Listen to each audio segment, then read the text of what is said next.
This week we'll be looking at some more advanced photo manipulation techniques inside of Photoshop. To start this video, I want to discuss materiality inside of Photoshop and how we can go about applying new materials to images where we want to change them. So to start out here, I have an image of a hardwood floor in my viewport.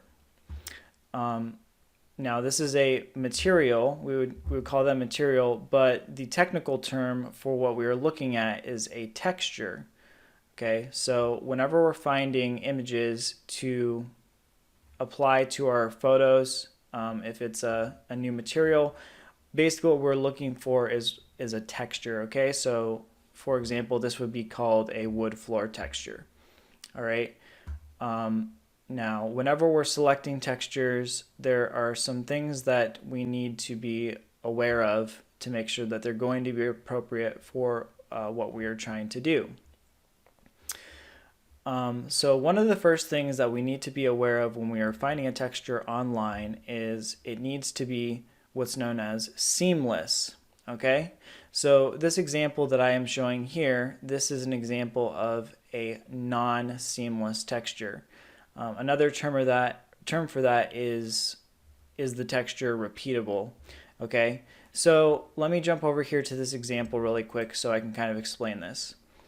All right, so let's say I want to go in here and I want to change the entire flooring material that's being shown inside this office space. All right, and let's say I want to make it this material that I have here. So I'm going to use this wood floor texture that I found online. Now, obviously, if you look at this, this is basically just a small sample of an entire wood floor. So if you're assuming that each of these is 4 inches wide, roughly 4 to 5 inches wide, then in total, this is only going to be, maybe 4 to 5 feet wide on the entire floor. So if we're going back to our photo here, obviously, this is a much bigger space than just 4 to 5 feet wide. So we're going to have to take this texture and repeat it several times throughout the image in order to have enough to cover the entire space so that the scale of the texture looks appropriate, right? Because obviously we wouldn't only have 10 or so boards being the entire width of this space in this image. There's going to have to be a lot more of the texture represented in order for it to look correctly. Okay, so whenever we're doing that, we need to find an image that is tileable, that is going to look good when it is copied multiple times. All right, so to illustrate this point, I'm going to go to my canvas settings. So I'm going to go to image and then canvas size, and I'm going to expand the size of my canvas a bit. Actually, I'm just going to do this with the crop tool. That'd be a little bit easier. So I'm going to go over here to the crop tool, click on that. I'm going to grab my crop tool and I'm going to expand this outward a decent amount so that I basically have my image now floating with empty space around it. All right, so now what I can do is I can copy this image multiple times to illustrate what's going to happen when I try to duplicate this to make the overall image bigger. Okay, so this is what's known as tiling. So if I hold my Alt key and I copy this, several times next to itself,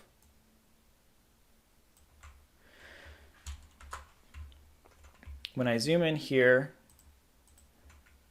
and let me combine these layers really quick.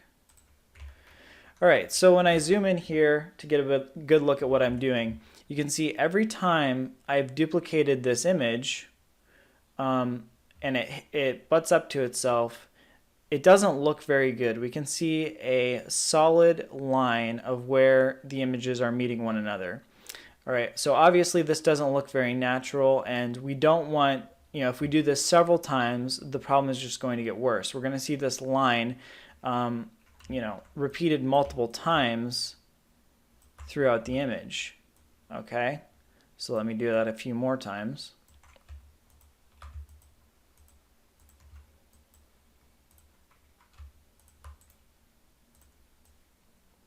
Okay, so now I have a lot of wood floor to work with, but you can see what I mean, how we have some darker areas and some lighter areas, and whenever they meet up with each other, it just makes the entire thing look bad, and you can tell that it is obviously tiled.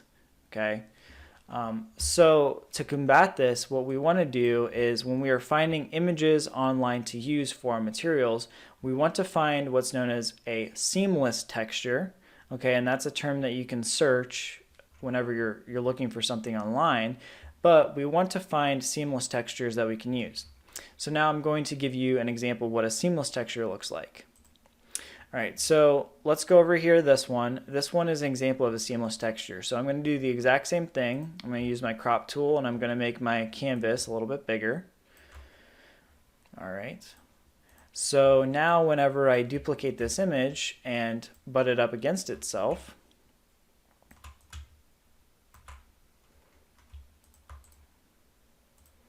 you can see when I make it bigger, there's not nearly as much of an obvious repetition throughout the image. Okay, obviously you can see portions of the image where it's the same. So for example, this stands out to me, this board's here and it's also here and then down here as well.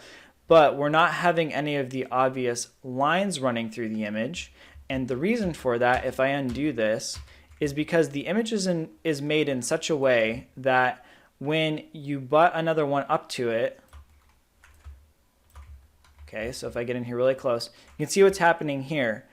They've made it so that the image basically wraps onto itself. So the continuation of the top of the image is at the bottom of the image, right? So you can see that right when it gets up to itself, it basically just continues what's happening at the top of the image so that you can just tile this endlessly and you're never going to get a hard line where the image isn't repeating itself, at the bottom. So you can see here, the top of the image does not have any relationship to the bottom of the image. And so whenever you butt them up against each other, it's totally different information. And that's what's creating this hard line along here and making this tiling look really bad. Okay. So that's why whenever you are looking for an image to use for material for a project, you want to find images that are easily tileable. All right. So I'm going to show you really quickly one other way you can check inside of Photoshop if an image is tileable or not. So let me undo this and get back to where I was before. All right, so you can see how before I basically just took and expanded my canvas and then I copied the image around to ensure that it is tileable. All right, so another thing that you can do to ensure that is if you go up here to your filters, so we go to filter and then we go to other, and then there's this option here called offset. What this is doing is basically moving the image from left to right. So you can see as I move this slider up, the image is shifting to the right. And if I move this slider, the image is shifting upward, all right? And what I'm doing here when I'm shifting this, and I want to have this wraparound setting checked, what I'm doing is I am looking for those hard seam lines throughout the image, okay? So this is basically doing the exact same thing that we did when we copied the image several times and butted up against each other, except this way we don't have to do it to see the seam appear. All right, so in this example, I know that the image is tileable and good to use because as I go through here, I'm seeing no seams appear. All right, so going back to this one, let's go back to where we were originally with this texture. If I were to do the same thing, so filter and then other offset, you can see as I move this seam around, I'm able to see exactly where there is a vertical seam that is running through the image. So that would give me an indication that this image wouldn't be a good one to use.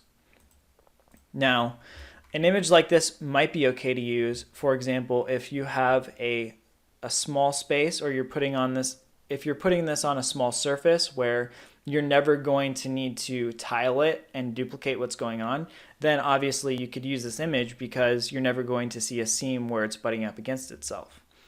All right, so that's the basics of finding tileable images and what you want to look for. So now I'm going to jump over to the internet, and I'm going to give you some resources for what you can do to find appropriate textures to use for your images that you're editing. All right. So for example, if I were to go to Google, I want to then go to Google Images, and if I were to just type wood floor texture, you can see there's all of these options that come up. All right. So you basically want to avoid anything that looks like it could have some sort of a seam in it. So if you see any tiling going on, that's a good in the image, that's a good indication that's going to be good. So for example, here I can see, you know, this piece of wood on the left side compared to this piece of wood on the right side. Obviously it looks like that is wrapping onto itself, and the edge of this image is continuing here.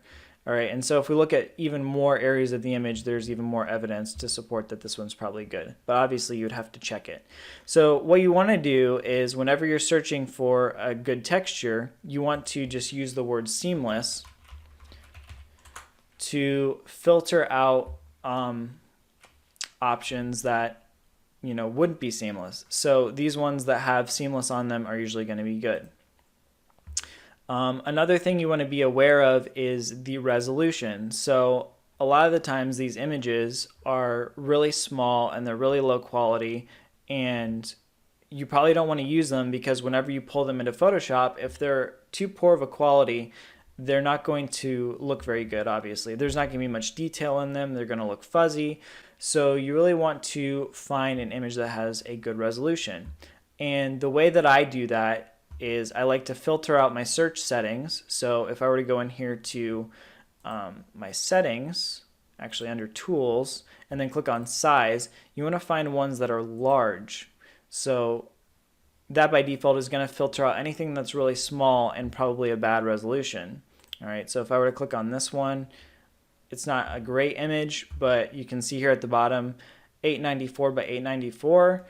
That's a pretty decent size. Anything over 500 by 500 is usually going to be, you know, good enough for what you're going to need it for. If it were like a close-up image or something like that and you needed something with a lot of detail, obviously you might want something that's bigger. All right, maybe something closer to like 1000 by 1000.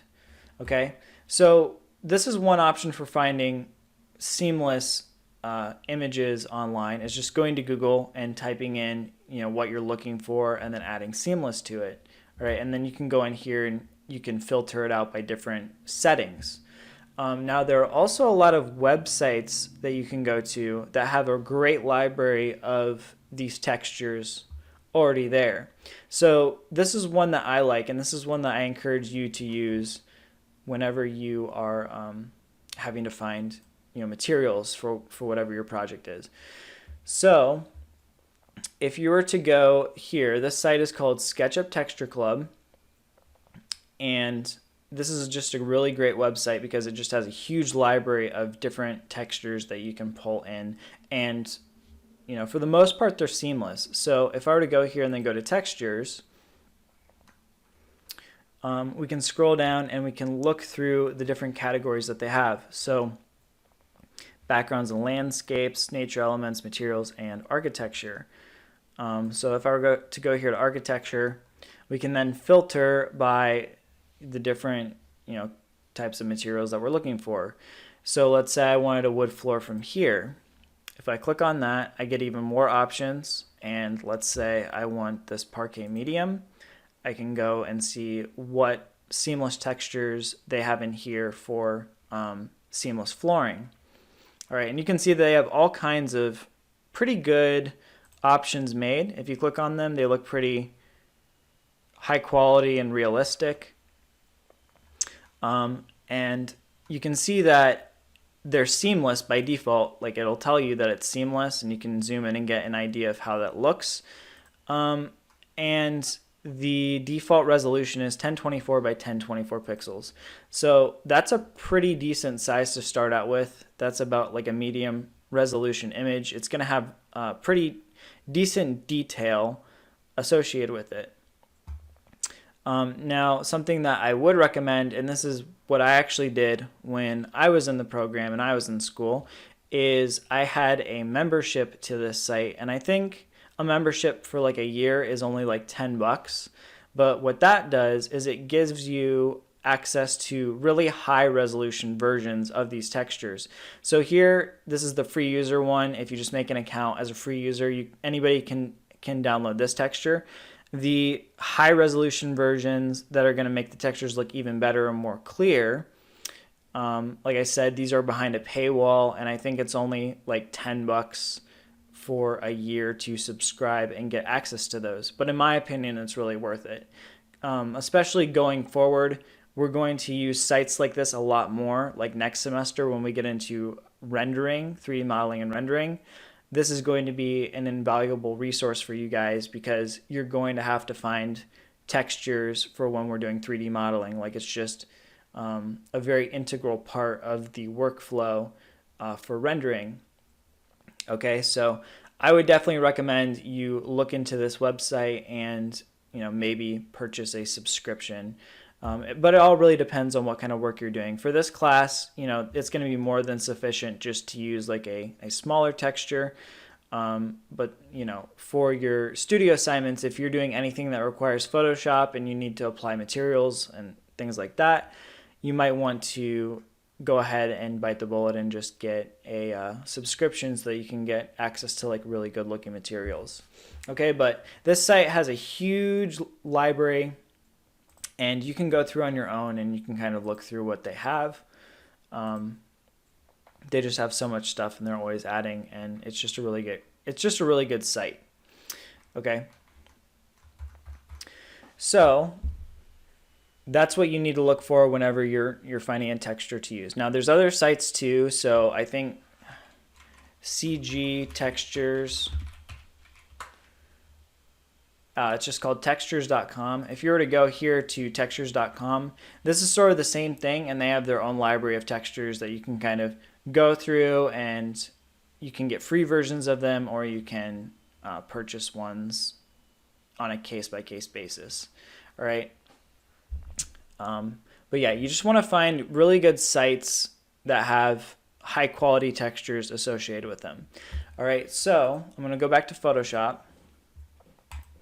And now I'm going to sort of walk you through the process of how we can take a material and apply it to an image that we have. Okay, so let's say I want to change the floor of this image here, and I want to change it to this seamless texture that I have right here. All right, so what I'm going to do is I'm basically going to speed up the video, and I'm going to go through the whole process of masking out this floor. So you should remember layer masks and how we mask out portions of the image from last week. But I'm going to go through and I'm going to mask out this entire floor, and then when I'm done masking it out, so you can see the entire process of me, how I go through and mask it, part of my workflow. I'm going to show you then how we can take the image and apply it to, the texture, and apply it to the image in a pretty convincing and fairly realistic looking way. All right. All right, so now I'm going in and doing my selection, and I'm just going to do a little bit of a voiceover to explain some of the things I'm doing.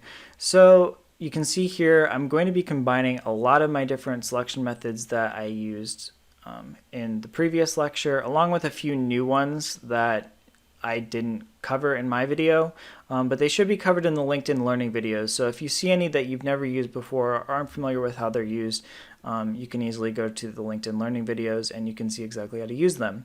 Right here I'm using the quick selection tool, so that's a new one that I didn't use in the past video, and that's really good to just go around and get large areas of an image really quickly. And then after I use it, I basically just go in with my polygon lasso tool or my marquee tool, and I clean up anything that it either didn't get, or if it got too much, I'll go in and I'll subtract those portions out. So I'm just going in around parts of the image. There you can see the parts that I do really quickly there with the big areas. That's the quick selection tool. And then I just go in and I refine it a little bit with some of my other tools that I can get really detailed with. Okay, so I'm just going in and adding to my selection and subtracting from my selections. And here I decided to create my layer mask for my floor. So I went onto my floor layer and then I added a new layer mask just to get an idea of where I was at. Now, what I did here with this red that I just filled in is I created a new layer, and then I basically copied that layer mask to that new layer by holding my control key to select the selection on the layer mask. I did that in the last video if you want to go back and see exactly how I did that in a more detailed way. But I applied that layer mask to this red layer. And what this red layer allows me to do is I can see exactly where my mask is being applied on my image directly. And it's really easy for me to just go in and paint out portions of this red mask that I don't want. All right, so that red layer is basically just a little trick that I use so that I can see exactly what I have selected and what I haven't selected, and what I need to work on. All right, so it's really good for visual feedback, and I recommend that you use something like that whenever you're making complicated selections like this, so that it's easier to see what you need to do, because when there's so many things to select, it gets really easy to forget to select different parts of the image. All right, another key part of this layer that I'm using with the red is I set the layer opacity down. So if you look at my opacity setting above the layer, it's set to around 52%. And the reason for that is so that I can see through the red. So that's not just red overtaking my entire screen. I'm able to see through it and see the image that's behind it. And anything that I need to select that is overlapping with the red, I can easily, see what objects I need to either paint around or select around, and it's very easy. So you can see here, like for example, these chair legs are being overlapped by the red color. So then I'm just going in and on the layer mask, I'm painting those out by using my black color, and as soon as I remove all the red from the table legs, I know that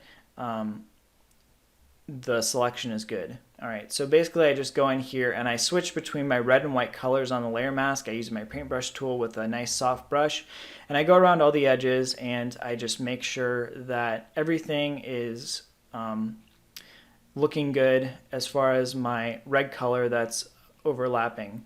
When I have the red color exactly where I need it, I will know that my layer mask is exactly how I need it to be in order for the texture that I'm applying here in a little bit to look correct. All right, so now we're going in on the left side of the image, just going back and refining a few things, adding in these tiny little legs for these plant stands, editing where the floor is meeting up to the wall, editing where the selection is meeting up to these little poofs in front of the couch. But it's just very easy to go in and just paint in and add red where you need it. So again, I'm painting on the layer mask. I am not painting on the layer directly, and I am just exposing more of that red color that's underneath of the layer mask. So I'm painting with white on top of the layer mask, and anywhere that I paint in with white is going to show the red color that's underneath. Here you can see I went in and I used my polygon lasso tool and I just highlighted over all of these and then filled in with white. And the reason for that is sometimes it's quicker to go in and fill in large areas and then go back and paint out the areas that you don't want. So I wasn't very careful and I just went in and I overlapped my selection with the table legs, but that's easier than trying to select around every single little object. I can just paint in a big area and then go in with my black paintbrush and then paint out the little regions that I don't want. All right, so here you can see that I'm doing that for where the floor met the wall, so I can really easily just go in and go along that line where the two meet and then remove the wall from my mask. And then I can go in with my paintbrush again and then just paint out the portions of the image that I don't want included on my mask. Okay, so I'm painting out the woman there, and then I'm going in with just a really nice fine brush and I am painting out all the chair legs in the background. Okay, so just going around, and it's very quick and easy, as you can see, to just use your paintbrush and paint out all these little regions. I'm sure you can imagine if you tried to do this just with your selection tools, it would not turn out very well, and also it would be very tedious and it would take forever to go in and select out all those little regions. With a paintbrush, you can be a lot more accurate and you can refine it a lot better. All right, so then once I'm done with this, what I'm going to do here is select my layer mask then from my red layer. I'm going to delete out the layer mask that's on the layer underneath, so my original layer mask, and then I'm going to basically do what I did in reverse, where I copied that layer mask up to my red layer. I'm going to now copy my layer mask down to my original layer before, and that's going to be my final completed layer mask. Alright, so with my layer mask complete, what I can do is go in and delete out my red layer because I no longer need that anymore. So we'll delete that. And then once that's deleted, I'm going to take a look at my layer mask just to make sure it looks exactly how I want it to. So I'm going to re-enable this. And I can see here that I actually missed this yellow poof right here in front of the couch. So I'm going to go back in here on my layer mask and I'm just going to remove that. So I'll start out with the magic wand and I will go around here, maybe up my tolerance a little bit. And I will continue just going around till I get pretty much all of it selected. And then I will go edit, fill, and I will fill in with black. Okay. Then I just want to clean up some of these edges a little bit. So I'm going to go back to my paintbrush tool, make sure my color is set to black, and then I'm just going to use a small paintbrush and kind of go around these edges just to get rid of that little bit of a yellow halo that's still left afterward. So let's go around here. Let me turn up my brush opacity.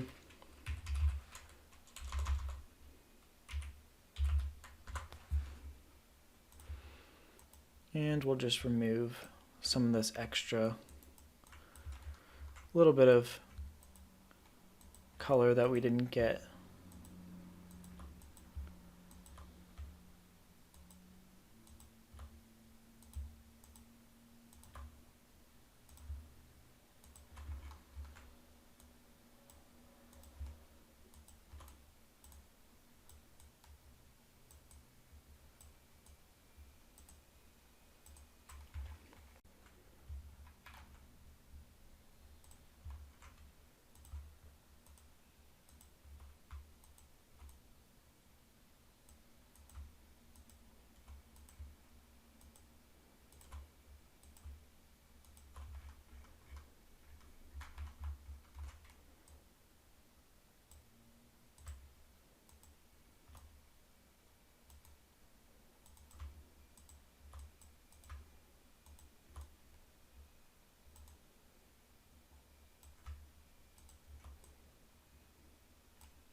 All right, that looks pretty good. So now I'm going to redisable this layer mask to bring back my whole image. And the next thing I want to do is actually create a copy of just the floor part of this image and put it on its own layer. So to do that, I'm going to hold the control key and I'm going to click on my thumbnail. And that is going to give me my layer masks selection. And once I have the layer mask selection, I'm going to click Control and C on my keyboard to copy. Actually, I want to make sure I am on my actual image. So you have to first click back over from your layer mask to the image. Then I'm going to click Control and C for copy, and then Control and V for paste. And when I do that, you can see I get this new layer in here. And this is just the floor by itself. So if I go ahead and I isolate my image, you can see now on its own layer, I just have the floor by itself. All right, so the reason this is important, the reason I want the floor by itself on its own layer is, if you remember back to the last video, whenever we applied the paint color to the wall, we wanted to apply the paint color in a way that it would retain the original shading information from the original image. Okay, we didn't just want the paint color to be on there totally flat and have no shadows or highlights or anything like that. So you can see our floor has lots of shadows going on and lots of highlights, and if we want our wood floor texture to look convincing and retain all these shadows and highlights, we need to use blend modes to preserve those. So basically what we'll be doing is putting the wood floor in and then blending it with the original flooring that you're seeing here. So if you zoom in really close, you can see that this is a carpet, and we have this carpet texture that is running throughout the image. So you can see all the little bumps and everything from the carpet itself. Now, we don't want that texture showing up on the wood, so we're going to have to do some things to sort of smooth this out a little bit so that when we put the wood floor over it, you're not going to see any of that original texture from the carpet. All right, so to do that, we're going to use something new, and that is our filters panel up here. Okay, so with our filters panel, we can apply all kinds of effects to different layers of our image in order to basically just do different things. Okay, so one of those effects is a blur. So we're going to be blurring this out so that it basically smooths out all of the carpet information and we're just left with the shadows. All right, so what I want to do is make sure that I'm on that layer. And then I want to go in here and I want to go to filter and then go to my blur section. And then I want to choose this one right here called Gaussian blur. So a Gaussian blur is, there's all kinds of blurs here, but a Gaussian blur is basically just like a basic blur, like when you think of something being blurry. That's just going to take it and it's going to make it fuzzy based on this radius slider here. So, but the more I do that, the more it spreads the pixels out, as you can see in the background. If I do it really high, then it basically just spreads them out all over the screen. I don't want to do anything too high. I just want it to be high enough to where I'm sort of starting to get rid of some of that carpet texture that is in the background. So if I have no shade on, you can see what's happening and how it looks like you can still see all the carpet, but then as I turn that up a little bit, slowly that starts to fade away. So something in here that's not too intense, that just starts to kind of get rid of that texture, is where we want to be. So I'm going to go with this 0.6 right here, and then I'll click OK. So something like that is sort of what we're looking for. All right. So now with that done, I'm going to disable my layer mask and bring back the rest of the image.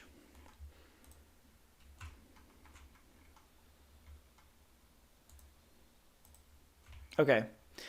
And now you can see if I toggle my new layer on and off, you can see the before and the after. So it's just nice and faded out and blurred so that you're not seeing all that detail from the carpet anymore.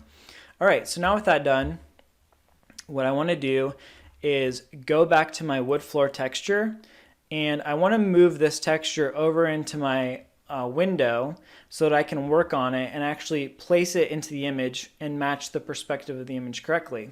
So if you have an image like this open in a new tab, what you want to do is go to your move tool. You want to make sure that the layer is unlocked. So if you were to open your own and see this little lock down here, you want to make sure that's unlocked so you can grab it and move it. And then I like to take it and drag it and then drag up onto my tab and then drag down into my viewport and release.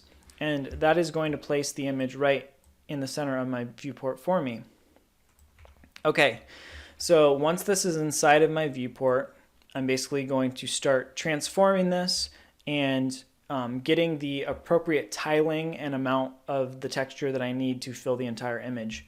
So first of all, I'm going to rotate this by 90 degrees. Also, if you are following along and doing something on your own, you would want to make sure that on your move tool, your show transform controls is selected. If that's not selected, you won't get any of these white grips in the corners of your textures. So with that selected, I'm going to go in here to my corners, and then I want to start rotating this 90 degrees, and If you hold the shift key as you do this, it's going to lock at specific angles. And I just want to lock that to 90 degrees and then release the key.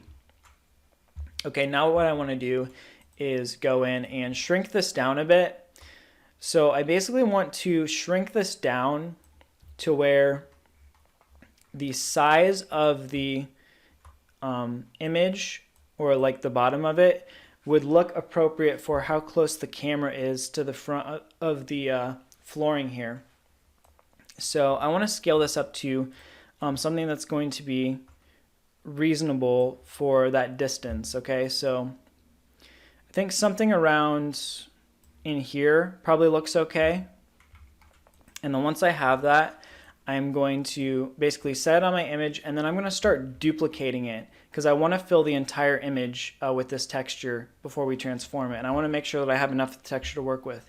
So I'm going to hold my Alt key. I'm going to click and drag to the right, and I'm going to release when I see it snapping to the previous one.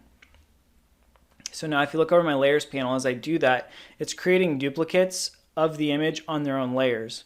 So as I do this, I want to go in here and make sure that they're overlapping nicely and I don't get any of this like hazing. So I might use my arrow keys and bump that over a pixel so that that is looking nice and good.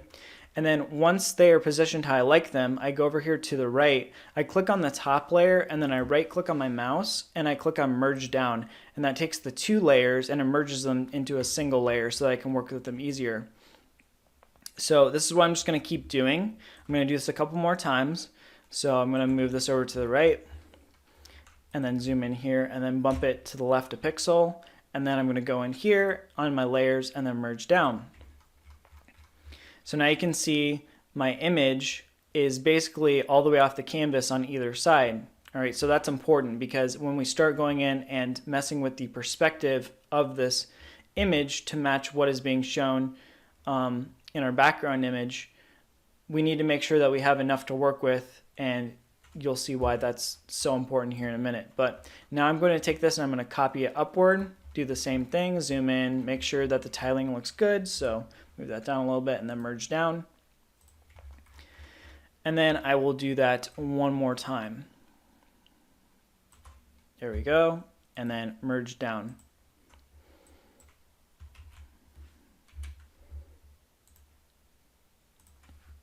Okay, so now I have basically a really huge image that is going way off of the canvas, and this is pretty much exactly what I'm looking for.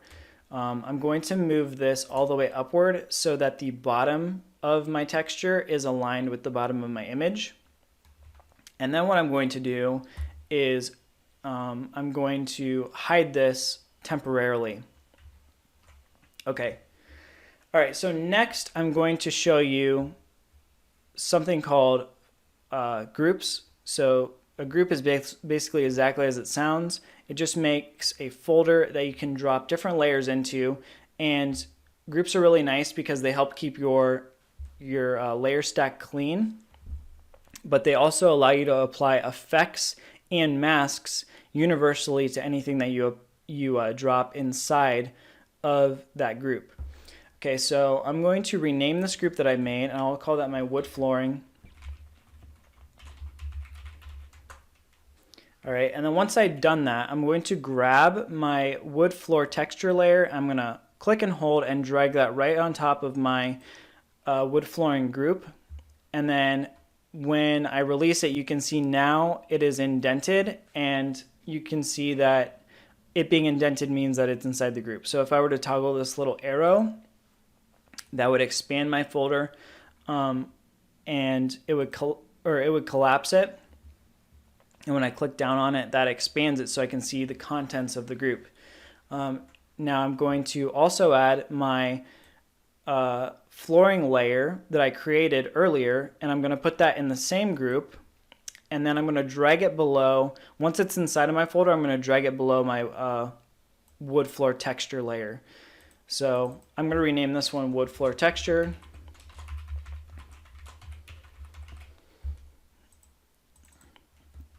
And then this one I'm going to rename floor underlay. Okay, and then the last thing I want to do is duplicate my layer mask. So the original floor layer mask that I made, and I want to make it a part of this entire group. So I'm going to click my control key, click on the mask to get my selection, and then I'm going to click here on the actual group itself and then use the mask tool to apply that layer mask to that entire group there. So now if I were to toggle on my wood floor texture, you can see that it's taken on that layer mask that I have assigned to the group. So it's basically matching and going where I need it to go based on my mask that I created earlier. Obviously, the only problem is there's no perspective being applied to this. So for one, the texture isn't getting smaller as it recedes into the background, and two, the lines of the texture are not aligned at all to the perspective of the image. Okay, so what we're going to have to do now is go in here and we're going to have to start transforming this in order for it to look correct. Okay, so before I start transforming that, first thing I'm going to do is add in a guideline. So guidelines I talked about in the previous lecture. If you need an explanation on that more in depth, you can go back to that. But basically, I just click on my ruler tab right here where you see these numbers. I click and I drag down, and then I place a guide where I want it. So I want a guide right at the top of the texture here where the floor is meeting the wall. Okay, and then I'm also just going to put one right here at the bottom of the image as well. So now I have two guides that are running parallel to one another in the image. All right, so the next thing I'm going to do is actually start transforming this texture so that it is matching the perspective correctly. So to do that, I want to make sure my wood floor texture is selected. Then I want to go to Edit and then Transform and then use this Perspective tool. Okay. So with my perspective tool, I can basically go in here and then zoom way out and then click on these corners and drag inward. And then as I do that and I zoom in, you can see that the perspective is starting to warp and change a little bit. And it's also distorting my image quite a bit. Sometimes this works really well. It really depends on the type of image that you have. But with this texture being so large, it looks like this isn't going to be the best way to do it. So I'm going to cancel out of that, and I'm going to use sort of a different approach. All right, so what I can do is these grips right here, if I just have my wood floor texture selected and I'm on my move tool, if I hold the control key over these grips, you'll be able to see that I can take and distort the perspective this way instead. So I'm going to drag this down to the inside corner. I'm going to do that with this one too, sort of form this trapezoid shape. And then I'm going to zoom in on my image to see how it's looking. So that's starting to get where I need it, but I need to basically keep going on this. So the nice thing about doing the free transform like this, instead of going through the perspective tool, is I can grab this and I can move it downward to sort of squash the perspective of the texture. All right, so I'm going to grab this middle piece, drag it down until this looks like it's getting smashed enough in the back to where it's nice and small and looks like it's, you know, getting smaller as it goes into the distance. So I'll just keep playing with this and moving these ones inward and then grabbing the middle and moving it downward. And my ultimate goal is that these lines basically just look like they're lining up nicely with this edge of this wall, and also maybe they're running parallel to the lines in this table. Okay, so it's still a little bit off, so I want to keep going on it, maybe bring these in a little bit more.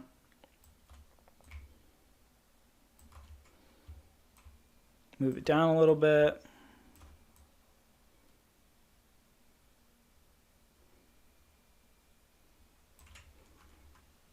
And then maybe just slightly and a little bit more.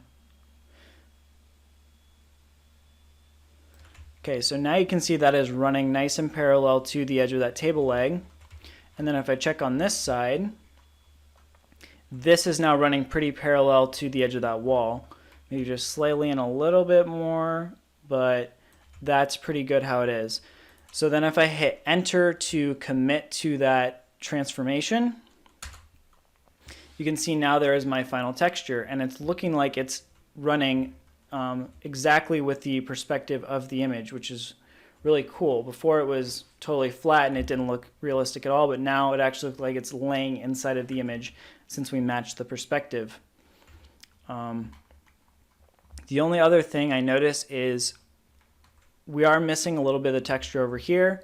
So I'm going to move this over to the right slightly.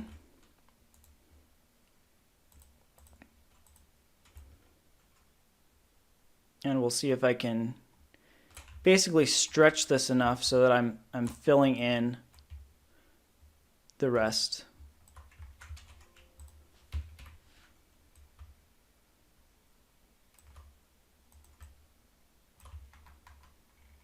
Okay, so just a little bit more.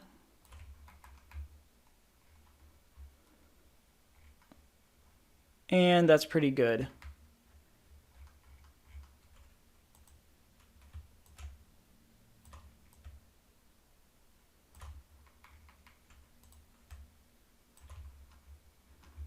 Okay, so we have a little bit of a gap there.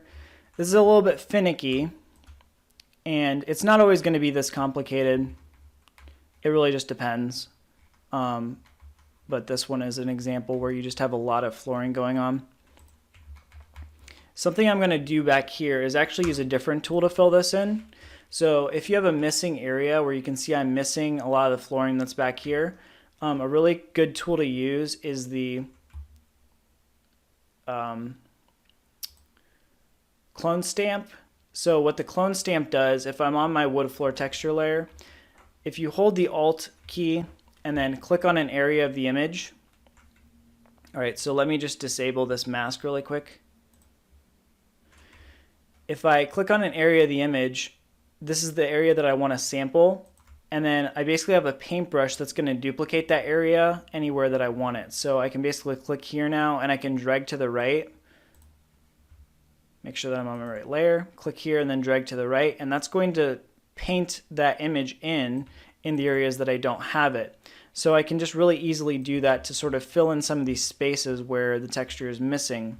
All right, so it looks like I have the rest of it here. And then if I go back and re-enable my layer mask, you can see there now it's looking like the texture goes all the way to the back of that wall, which is what I'm looking for.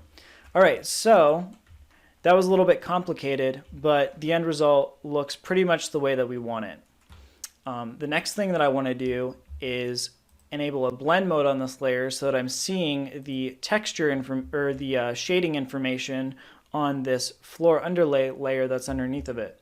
So if I re-enable this and then I go here to my blend mode, I want to switch to my multiply layer. So my multiply layer is going to basically take and it's going to retain all the shadow information and it's going to let that information come through the actual texture. All right, so now we're seeing all those shadows from our original image coming through onto our wood floor texture, and this looks pretty good. The next thing that you could do if you want to get a little more advanced with it, and this is not going to be a requirement or anything, you can go in and actually add in reflections and stuff. So right now this wood floor looks like it's really flat and it's not a very reflective material at all. But if you wanted to go in and add some reflections to make it look like it was a little bit glossier, you could go in and take parts of this image and copy them and then flip them upside down. And you can actually use our blurs and opacity layers, and you can see what happens, for example, if I enable some of those. So I created some of these off camera, but if I were to enable those, you can see here I have this layer that I've taken just a couple of these objects from the image, I've copied them onto their own layers using the techniques that I've covered previously, and I've individually placed them underneath of each of these objects. All I did to get them upside down was I went in here to edit, transform, and then flip vertical. So you can see when I do that, now they're in the correct orientation again. But then you just align them with the bottom of itself you put them on their own layer and you turn the opacity down something really low. Okay, so something in there, maybe in the 35, 36 range. And then you set the blend mode of that layer to overlay. Or you could maybe choose one of these other ones, but I think overlay works pretty well. But once you do that, you can see now it looks like I have some reflections on my floor from my objects, and it looks like the wood floor's got a little bit of a gloss or a sheen to it, okay? But that's a little bit more advanced. You don't need to go too far. The main point of this lesson is to illustrate how we can bring textures into our images and manipulate them in order for them to match the perspective correctly. All right, so in this example, I'm going to show you guys another really cool perspective tool that you can use to get the textures that you bring in to look correct whenever you put them into your images. So here we have a new picture that we're working with, and I already did one of these off camera. So this is the original image, and if I go in here and I turn on this layer that I have here called wall pattern, you can see that it's actually a folder. If I turn that on, I have this pattern that I have added here to the wall, which is just overlaying my paint color, and it's giving a nice pattern or texture to the wall. So I actually did this using the pattern tool inside of Photoshop, which I'm going to cover as well, but I'm going to walk you through the process of how we can do this exact same thing on the floor to maybe add in a checkered floor pattern here to the floor. Okay, so to start out, let me go ahead and collapse that folder. Off camera, by the way, I went in and I did all of my selections. So that's always the first thing, is you want to go in and you want to create a layer mask. Well, you want to create your selections and get a really nice, clean, detailed selection. Then you want to go in and actually create a layer mask based on that selection.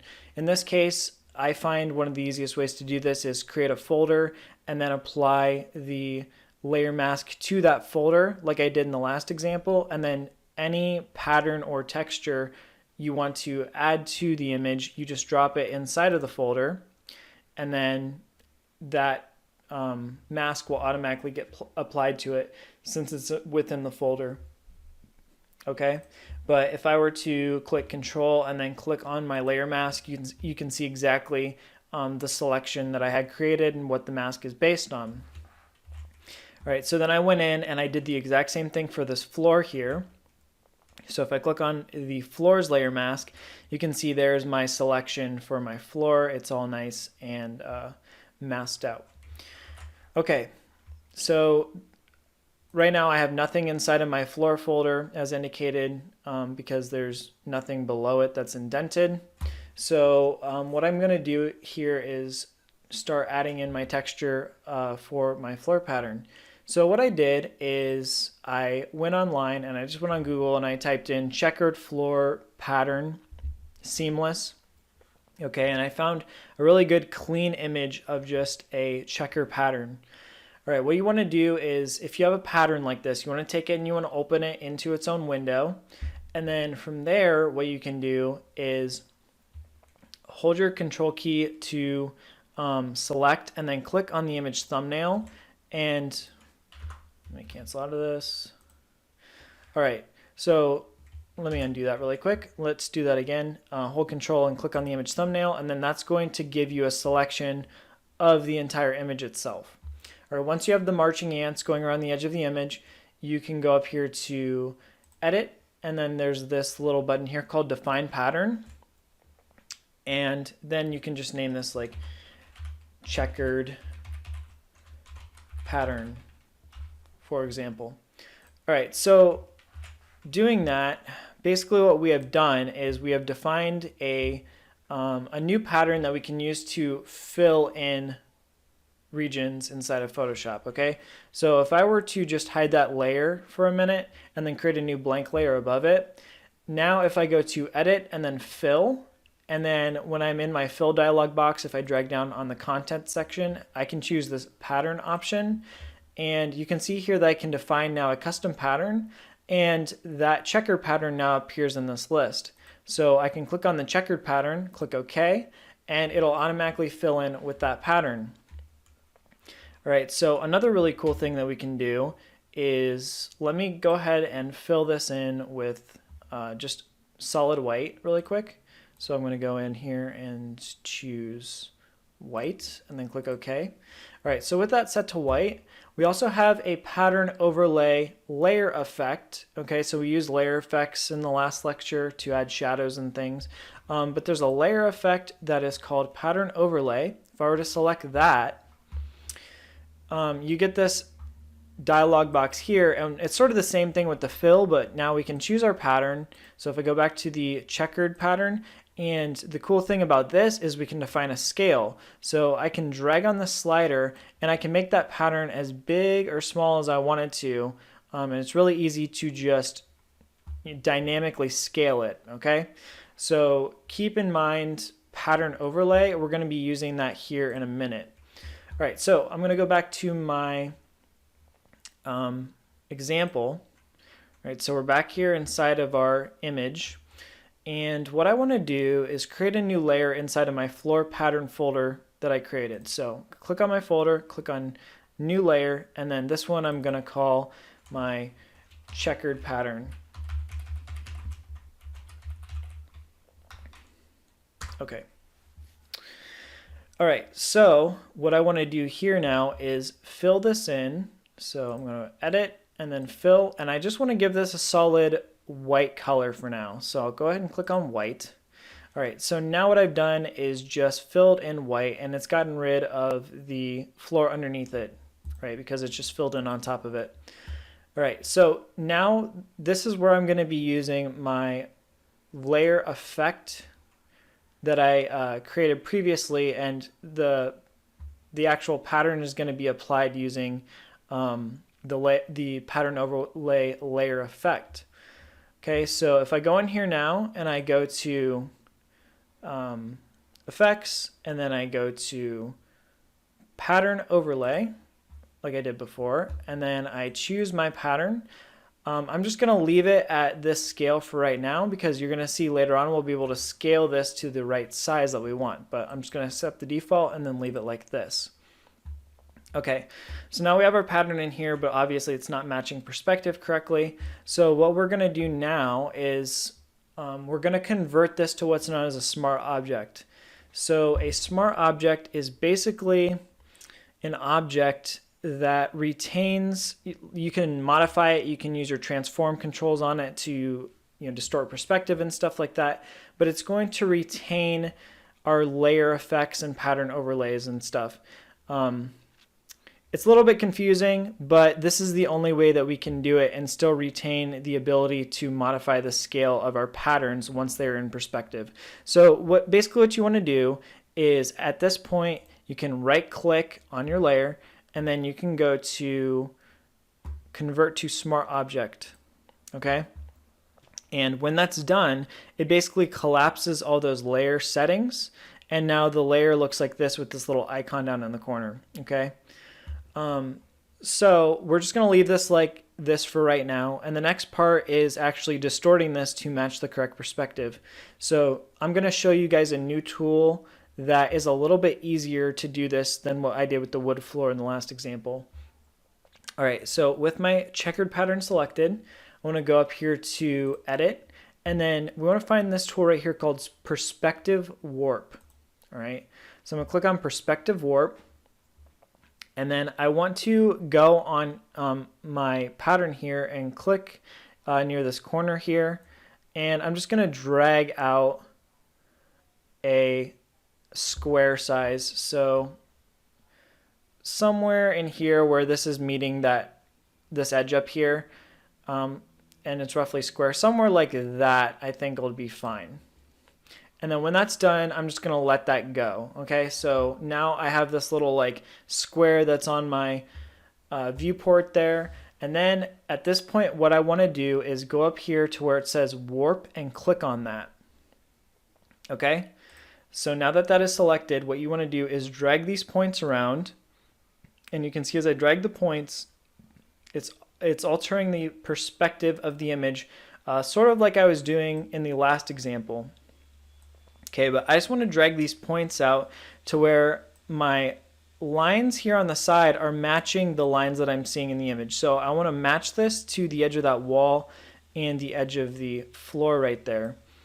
Okay, and then we might want to zoom in really close and make sure that we're getting this aligned properly. If you want, you can even drag down guidelines, and you can use those to snap to make sure that your horizontal lines are looking correct. So actually I want another guideline right here, and we're gonna place this point up here so that it's getting this section in here, because our layer mask will take care of where this is overlapping with the wall. So that looks good. And then I just want to zoom out and grab this portion here, and then we're going to basically pull this texture until we get it outside so that it's going to fill in all this space. So we have to do that for this side here too. And then I'm actually going to pull down another guideline out here, so that way I know that these are perfectly straight. So I'm just going to keep going until I get to that guideline, and then same here. All right, so that's fairly straight.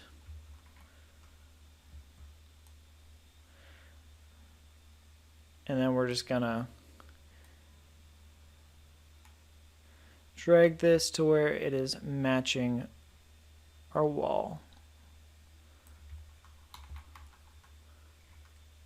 Okay, so we need to move this in a little bit more. All right. So that looks pretty good. The only thing is you can see this is sort of skewed, so these don't really look like squares anymore. So I'm actually going to drag these 2 points out to the left a little bit to sort of get the correct proportion back.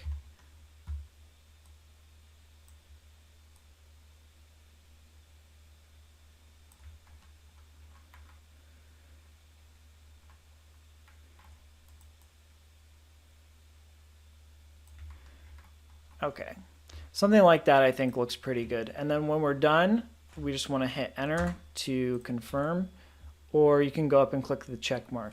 But now you can see I have my pattern overlaid onto my floor, and the perspective is correct. And that process is a little bit easier than using the sort of free transform tools that I did with the floor in the last example.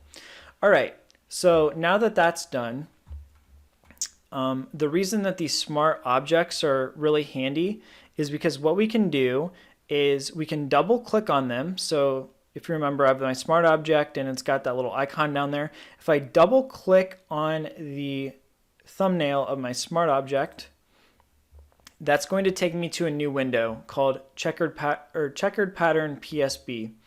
And then in here, I can actually modify that pattern overlay that I applied to it previously. So if I double click on my pattern overlay, that brings me to this window, and I can now adjust the scale. You know, I can make it bigger or smaller, whatever I want to do with it. So let's make it like 55, click OK, and now if we click Control and S on our keyboard to save that, so Control S, that's going to save. We have to do that for the setting to take effect. So Control S, save it. Then if I go back to my example, you'll be able to see that the scale of my pattern has actually updated and changed based on what we did. All right, so if I go back and do that again and make it bigger, let's say we do something really huge, you know, like 226 here, Control S for save, and then I go back to my example. Now my pattern is really big. All right, so that's pretty cool. All right, so the next thing that we can do is apply a blend mode to this to make it read better and get the reflections in that were in the original image. All right, so if I'm on my smart object, I can go in here, and actually you could even do this to just the folder as well. You can apply the blend modes to the folder too. But you could go in here and you could find a blend mode that makes it look pretty realistic. Okay, so I think something like that is even kind of cool, where it's just very subtle. But it's kind of fun because you can go in and kind of mess around with them and find something that works well. So maybe this soft light one works pretty well. And now it's not like a solid black or anything like that, but it's just a very subtle little color change. Let me see what happens if I try it on the layer itself. So that does pretty much the same thing if you do it on the layer itself. But then you could also go in here and you could use, some of your color adjustments. So if I were to go on my layer setting and then go to edit and actually image adjustments and then like hue saturation, you could actually use this colorize option and you could add sort of like a color fill to this. So if I turn up my saturation and sort of mess with this, it'll kind of give it a color fill, right? So you could make it however you want and then play around with like your blend modes and see the effect that it has. All right, so you can do all kinds of crazy things with this, and it's pretty cool because you can just mess around and you can create a bunch of like options. So if you're like trying to figure out like concepts for like a space and what you want the materials to look like and how they're going to relate to one another, you can easily add in these patterns and then just mess around with blend modes and sort of see what they do to the space. So to recap, basically what I started out with was this as the original image. So just really minimalistic. But if you want to change it and make the design a little less minimal, you can go in and add some of these patterns in to sort of break things up. And then obviously, if you want to mess with the scale of these patterns, that's easy because we set them up as smart objects. You just double click on them, open them up, go to your pattern overlays, alter the scales, save it, and then go back to your file and they will be updated. So that's really, really nice. Really quick, I'll just show you the exact same thing with the one that I did here on the wall. So that one, I just use an overlay blend mode, and you can see the different blend modes there, what they're doing. But I like overlay for this. And then we can just the same exact thing, go into our smart object, go to the pattern overlay, and then either scale this up or scale it down. So if I scale this down a little bit and then save it and go back, you can see now I have a really small pattern on the wall. All right, so those are some really cool ways that we can go in and use our pattern tools as well as our perspective tools to apply different textures and patterns to our images. All right, so all of that brings us to this final image here, and this is the image that we're actually going to be editing for our lab assignment. All right, so this image is actually a rendering that I created, and it was from a real project I did for an architect, and it's just this dining room space right here within somebody's house. And what I did is I went in and removed the material for this rug that's underneath of the dining room table. I removed these three images within these frames back here, and I removed the background that is outside. So what your job is going to be is using all of the tools that I've demonstrated in this lecture, along with some of the LinkedIn Learning videos. I want you to Photoshop in a carpet pattern or a rug pattern for this rug. Add in 3 images back here, 3 different images. So they shouldn't just be the same image each time. Do 3 individual unique images for each one. And then using your mask tools, okay, so selections and masks, you're going to have to create a detailed selection here within the window and mask that out so that we can add in a background behind it. Okay, so basically you'll go in here and use your magic wand or polygon lasso. You'll select all of these portions in between these panes of glass, and then you will apply a layer mask to your background photo, whatever photo that is, and that's just going to mask it out so that you can add that background in. So I'm going to show you a couple very quick examples, and then I'm going to leave the rest of it up to you. All right, so for example, let's say I want to add some artwork in here to these images. The easiest way to do that is going to be to use our free transform tools. So if I have like a pattern I like, what I want to do is find that online and then copy it to like my clipboard or save it on my computer. And then we want to either open it in its own tab and move it over or paste it in. So I'm going to paste in my image that I found online. And now with that pasted in, what you can do is just turn down the opacity of it a little bit so that you can see what's going on behind. And with your transform controls on, click and hold control on our corner points and move those corner points so that they align with the edges of our picture frame.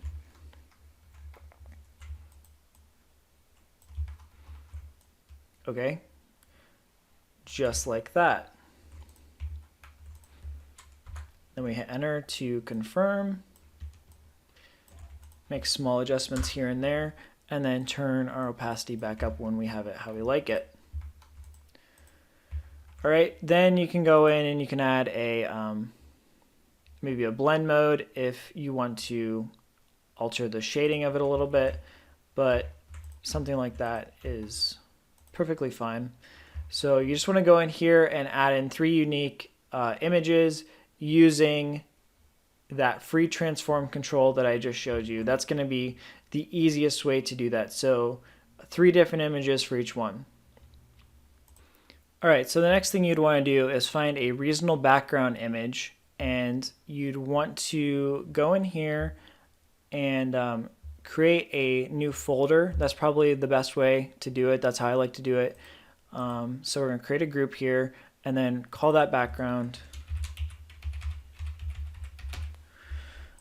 And then we're going to apply a layer mask to our background. So leave that selected, go around using your magic wand tool, and make sure that you have sample all layers checked up here. That's going to make your magic wand work if it's on a different layer than the background layer.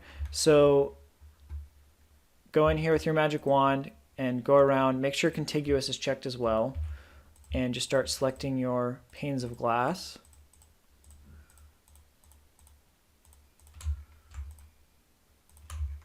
And then clean up any parts of the selection that you don't want, like that.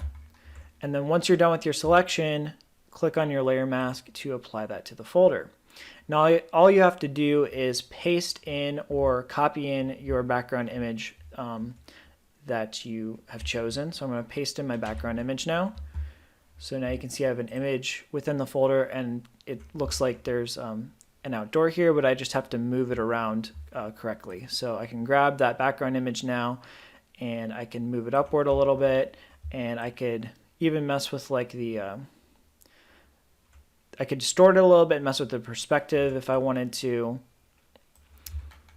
Something like that is probably fine. And then click enter when I'm done. And then what I like to do is, this looks a little bit too like intense, so too saturated, and it just jumps out at you and it looks very fake. So something that I like to do to make it look a little bit more realistic is add in a layer underneath this layer. So this is my layer I'm currently on.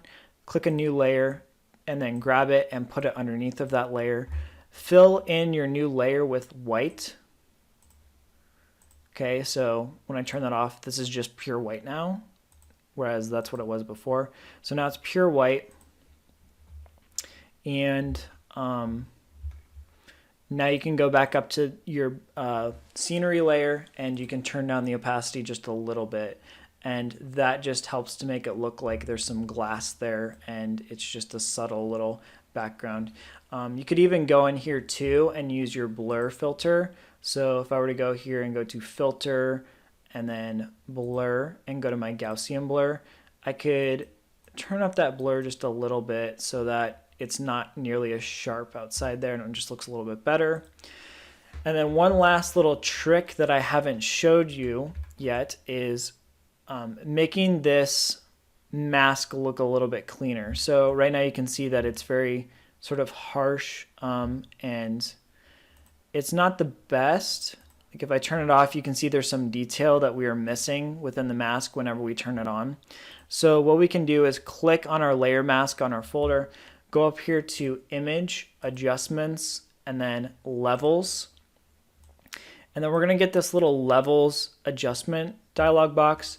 You don't need to understand too much how this works. All you want to do is grab these two sliders, so this one here and this one here, and start dragging them toward the middle. Okay, and as we do that, you can see what's happening in the background. Some of that detail is coming back. So see how when I do that, that was the original. And as I drag this to the right, I'm getting more of that detail coming back into my mask. That's just a very simple way to clean this up. You don't want to like overdo it because it can create some weird jaggedy looking things, but you just want to kind of get somewhere in there so we're getting a little bit of detail back. And then you could even add a slight blur to your mask, or actually, if you have on your properties panel, if you have your properties panel up, so by default, I don't think all of you will have this. If you go to View and then actually Window, if you go to Window and then Properties, so let me turn mine off. Window, Properties, that'll bring up your Properties panel. If it's out here somewhere, you can grab it and move it and dock it on the right side. But if you have your layer mask selected, there's a feather option here, and if you turn that up a little bit, it'll like start to soften your layer mask, okay? And it makes the edges of it not so sharp. So you could also do that a little bit. So if you're going here and you want to clean up some of the edges of your selections and make them not so rough and jagged, you can modify this feather setting, and you don't want to overdo it or it'll make a like a halo effect, but just something a little bit subtle and small, and that's going to clean it up for you just a little bit better. All right, so like I said, go in here, add in 3 images, add in a background, and then add in a texture for your floor. And for your floor, I want you to use the appropriate blend mode, so probably the multiply blend mode like I did in previous examples, because we want to preserve this shadow and highlight information that's in the original image. We don't want it to just be totally flat and get rid of all these shadows. If you do that and you don't use proper blend modes, you're going to lose some points on the assignment, okay? So make sure whenever you put it in, you're assigning a blend mode to your texture so that all the shadows are showing through and it looks more realistic, all right? So that's it for this week. Make sure that you get this assignment done, and we will pick back up next week.